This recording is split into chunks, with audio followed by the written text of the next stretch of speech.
So hello and welcome. I'm Frederick Dunn and this is The Way to Bee. Today I'm going to show you what to do when you have surplus bees hanging around in the trees. So I've got a swarm in this silver maple tree and it's high up. I'm going to catch it from the ground using an expanded metal trash bin and a telescoping pole that goes to 30 feet. But the question is, what am I going to do with the swarm once I get it? Well, I've got a hive here in the apiary that is without a queen. Now, a queenless colony will eventually produce laying workers, and the laying workers will start laying eggs, and from those eggs you'll get drones. So I'm at a time where I need to head that off. I could, of course, bring in a queen from somewhere else. I could get a frame with queen cells on it. I could pull one of those and put it in there, and they could, of course, accept the replacement queen. But since the swarm presented itself high in this tree, and it's not a huge swarm, I'm just going to collect them in this wastebasket, make sure they've got a queen, and see if I can get them to just walk into the hive that is currently queenless. So I'm going to take you along for that. Of course, I'm wearing my bee suit today. We've got some bees that are a little bit on the defensive side, and we want to make sure that we don't get stung while we're doing this. The telescoping pole that I'm using is actually designed and used for replacing bulbs in high cathedral ceilings. So it works really well with this expanded metal trash can. 1.5 or 1.25 diameter PVC pipe is all you need. And then I just go up there, put it underneath the cluster on the branch and give it a little jitter there, and they'll drop into the basket. But as you might have noticed, there weren't a lot of bees in the basket. So why would that happen? Well, they fly back out and they went back to the tree branch because I didn't get the queen. So now I have to go back, try it again. By the way, what seems to work much better when shaking bees out of trees and off of tree branches, to jitter or jiggle it more than just try to knock them down. So in other words, if you stick it up there and hit it really hard rather than shaking them down, you'll get fewer bees and it'll force them for some reason to cling to the tree branch. So my plan is, of course, get them in this trash can, bring it down, and I held it, so I've skipped a few spots here for you. Once I got the bees in the trash can, I left it up there because what I want to see them do is leave their bivouac location on that tree branch and move to the trash can, which would indicate that now I have the queen in there. So round 2, let's see what we get. And if you bring it down, and of course they all start flying away from your trash can and heading back to the tree or swirling all around, you didn't get the queen and they're looking for her. So this is the goal. And once again, nothing to lose. This year, 2026, we've had so many swarms, and we can pick and choose and decide whether or not they're suitable for colonies that we may need to augment, which is what I'm going to do here, or starting new colonies, which I'd rather not do because I don't want to expand this apiary any more than it already is. So the other thing I want you to notice is the way this telescoping pole is. It has levers that you move down to tighten and hold its position. Some window washing poles and things like that, you have to hold with both hands and twist your collars to loosen it or tighten it. That is very difficult. So if you notice the way this one is, and it's 30 feet long, so I can rest it on the ground, which is very helpful because you might be standing here for an extended period of time. And then you just release each collar and it slides straight down, and then you'll pull your basket right off the end. I don't do anything to hold it onto the end because when the trash can is at the top of it, I like to be able to tilt it and swing the trash can around in different directions, move it in around in between branches and things like that. And then when it comes down, I don't have to unscrew it. I just lift it straight off and I'm good to go. So you need to position yourself directly under the swarm as much as possible so you don't arc over and put a load on this aluminum pole. So this is much better than the first time around. We have a lot of bees here, and by their behavior clustered on the outside of the basket, I am very confident now that we have the queen here. So our next step is going to be, once we've verified that they're sticking around and the bees that are up in the tree are searching for the queen, that's the next thing we want to look at. So once you have it in the basket, you can put a queen excluder over the top of the basket, set it down nearby, and let the remaining bees that are in the tree find the queen in the basket, and then they'll cluster on the sides of it. So I'm going to check out the tree a little bit, and I'll show you what to look for.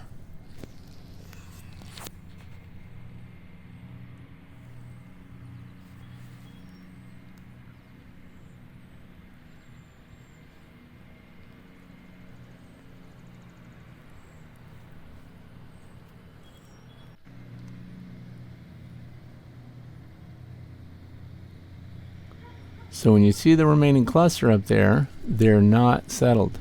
So of course we've jiggled them around with the trash can and the pole, but what they're doing is they're searching for their queen, and there'll also be a little ever expanding cloud of them searching the area for that queen pheromone, and then they end up on the basket.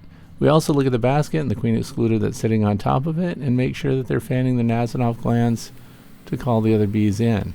So now we're over at the hive that I suspect has been queenless for a while, and it was pretty amazing that as soon as I put them in direct contact with the landing board here and that entrance, they all went in.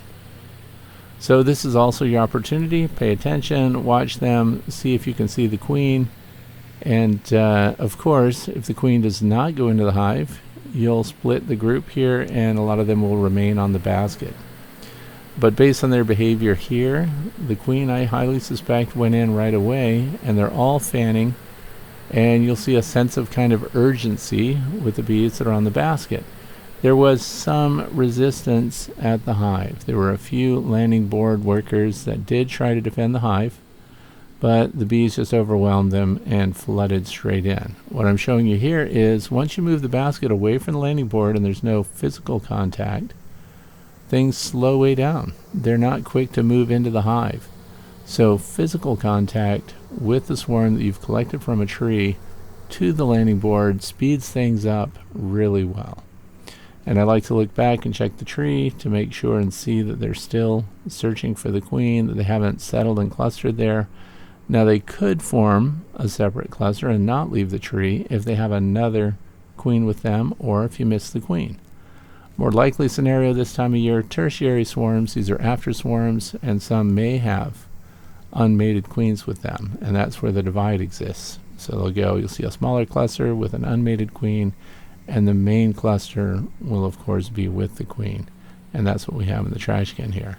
So now I'll show you the difference. When we put it in direct contact with the landing board, there's an instant shift in the bee's ability to smell the entrance and know where to go. This is off balance a little bit because they moved on the side there.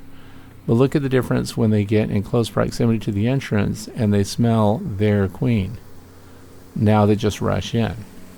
So this is significant. That lets me know that number one, the resident colony of bees has accepted them. They've given up at least trying to defend it.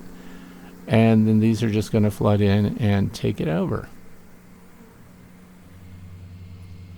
So back in the tree, still searching around for their queen. And by the end of the day, of course, they were completely gone from this maple tree and they were down at the hive. So the transfer is close enough that the pheromone from these bees can be found, because when they're looking for their queen, they just start expanding in ever widening circles looking for that pheromone.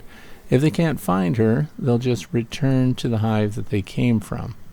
And it was unclear exactly which hive they actually departed from. But look at all the Nasonov action here. Things are going well.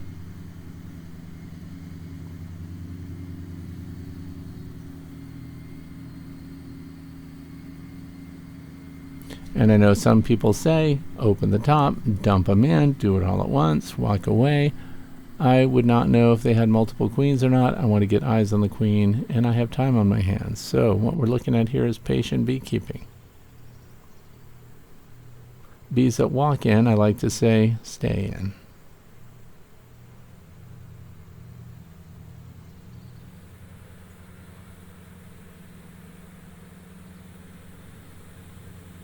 And that is a honey super that I purchased from Bug Farmer. It's already been waxed. There's a queen excluder underneath of that, and then the deep brood box. And remember, it is a colony that was in a dwindling state. So the numbers were just going down. They had lost their opportunity to remake a queen, and of course, they were just headed for doomsday here. And they did have some foragers here that have pollen.